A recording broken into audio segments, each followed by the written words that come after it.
young girl in this Republic of Zimbabwe must understand that there are dangerous cases that evolve around short-term pleasures. Every blesser you date as a teenage girl, in the spirit, you lose 5 years of self-value.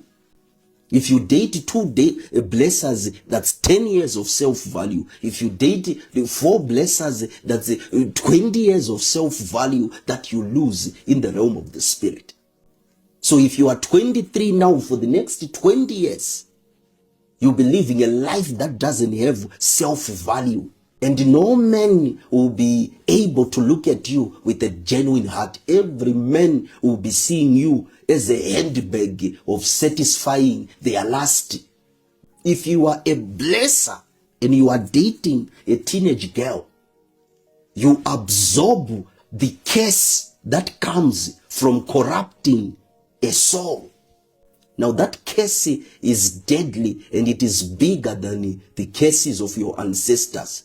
The curse that comes as a result of corrupting a soul. Because if you are a blesser, that teenage girl you are sleeping with, you are corrupting the soul of that teenager. So there is a curse you absorb as a result of that. It doesn't matter you are worth 294.78 million United States dollars. And that curse may not affect you. It will definitely affect the generation you will live in this earthly realm. Your seed. What do I mean? You will die and you leave your children houses, vehicles, 2 to 3 operating companies, and maybe a portfolio of 100 million United States dollars. My friend, that case you absorbed as a result of corrupting the souls of young teenage girls in your lifetime will hit on your children. All of a sudden, they'll become drug addicts. All of a sudden, they'll become womanizers. All of a sudden, they'll become vagabonds. All of a sudden, they will begin to destroy the family inheritance at a pace that will shock the entire community and your entire lineage from your mother's side and from your father's side. Saints will not knock on those children until everything scatters. There is a lady that I know in Bulawayo there. When this lady was 16 years of age, she dated a old businessman in Bulawayo there. When she was 16 years of age, and this guy was about 55 years of age. She dated this guy. And this guy, during that time, I think it was around 2015, the guy bought her a second-hand iPhone. And that guy began to sleep with this young girl. But a year later, the guy passed away because of a vehicle accident. And a month after this guy passed away, the young girl began to fall sick. She went to the hospital and she was told that she has been diagnosed with HIV. From that day, getting up till today, she's still alive. She's there in Bulawayo there. I think it is now 10 years later because this was 2015. For the past 10 years, her life has been stigmatized. She's living a painful life. She doesn't have a husband. She doesn't have children. She's still living with her parents. She can't even go to work because she's always sick. Her life is a sad looking sight. So can we say she costed her life because of sex?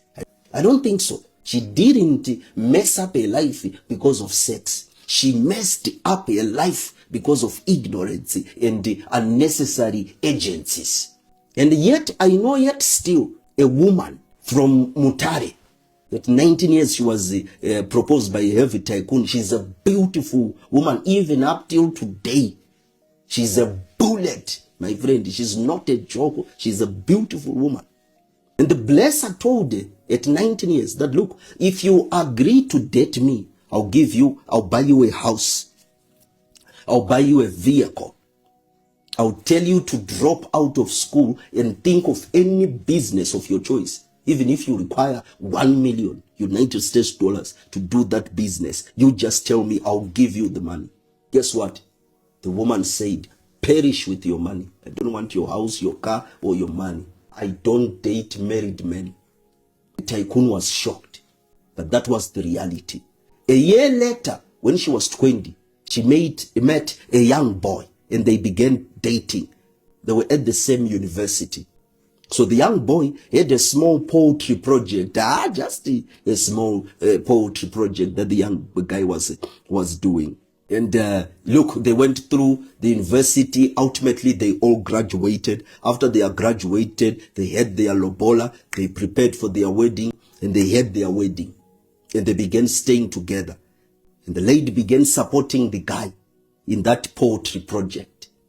As I am speaking to you right now, they are one of the biggest exporters of eggs into Mozambique from the Republic of Zimbabwe. They are multi-millionaires, my friend.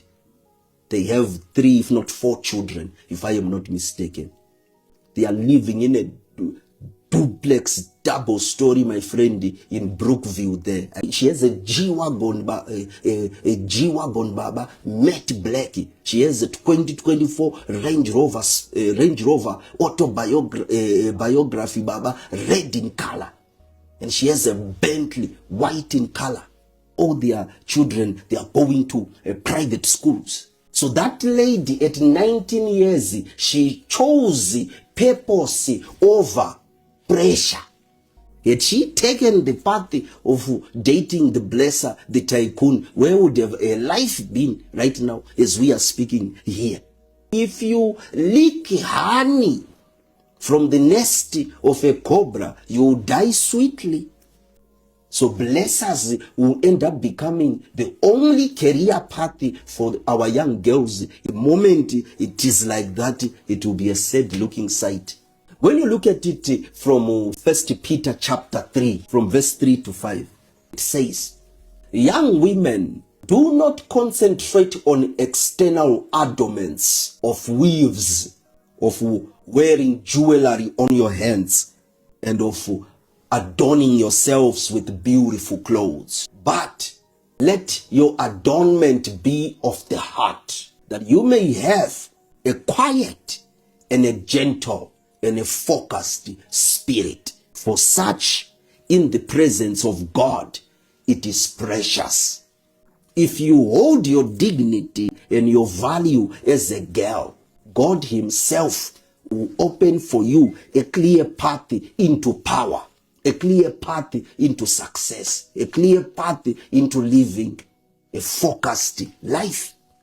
Proverbs chapter 5 from verse 3 to 5, it makes it very clear. And it says, a promiscuous young woman, her lips are sweet like honey. Her speech is smooth as oil. But in the end, she is bitter than a gall. For her moves lead to death, and her steps lead to the grave.